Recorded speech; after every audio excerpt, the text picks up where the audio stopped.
ডিম তো বিভিন্নভাবেই খেয়েছেন, বাট এই রেসিপি কি কখনো ট্রাই করেছেন? আমার মনে হয় এটাই হতে পারে আপনার বেস্ট রেসিপি। আসসালামু আলাইকুম everyone, welcome to Papiya's kitchen. আজকে তৈরি করছি কুইক অ্যান্ড হেলদি শাকসুকার রেসিপি। মাত্র কয়েকটি উপকরণ দিয়ে 5 মিনিটে তৈরি করা যায়। এটা আমাদের দেশীয় টেস্ট অনুযায়ী একটু ভিন্নভাবে রান্না করেছি। আশা করছি আপনাদের অনেক ভালো লাগবে। আর ভিডিও ভালো লাগলে প্লিজ চ্যানেলটি সাবস্ক্রাইব করবেন।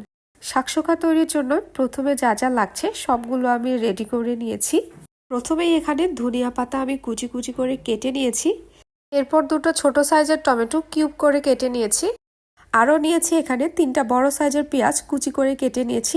4 থেকে 5টা কাঁচামরিচ, 3 থেকে 4 কোয়া রসুন আর একটা বড় সাইজের টমেটো বেশ ছোট ছোট করে কাট করে নিয়েছি। সাথে আরও নিয়েছি 3টা বড় সাইজের মুরগির ডিম। এখন যে টমেটোগুলো বড় কিউব করে কেটে নিয়েছিলাম সেই টমেটোগুলো একটা ব্লেন্ডারে জারে নিয়ে নিচ্ছি। এই টমেটোগুলো স্মুথভাবে ব্লেন্ড করে নিচ্ছি। এরপর আমরা রান্নাতে চলে যাচ্ছি। এর জন্য চুলায় একটা প্যান বসিয়ে দিয়েছি আর দিয়ে দিলাম 3 থেকে 4 টেবিল চা চামচ সাদা তেল।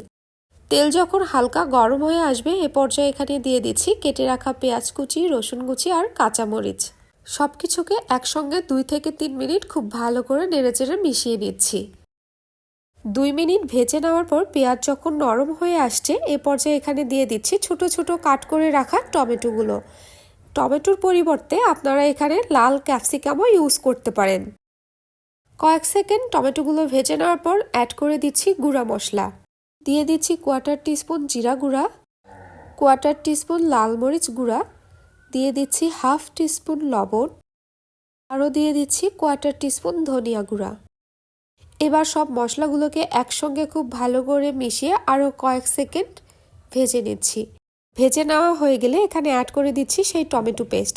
এই টমেটো পেস্টটি কিন্তু এটা ঘন বা আঠালো করতে অনেকটাই হেল্প করবে, তাই অবশ্যই এটা দিতে হবে। কয়েক সেকেন্ড নেড়েচেড়ে মিশিয়ে নেওয়ার পর যখন এরকম তেল উপরে ভেসে উঠবে এ পর্যায়ে এখানে আমি অ্যাড করে দিচ্ছি 1/4 কাপ পরিমাণ পানি। এতে মশলাটা খুব সুন্দরভাবে কষানো হবে এবং মশলা থেকে কাঁচা গন্ধগুলোও চলে যাবে।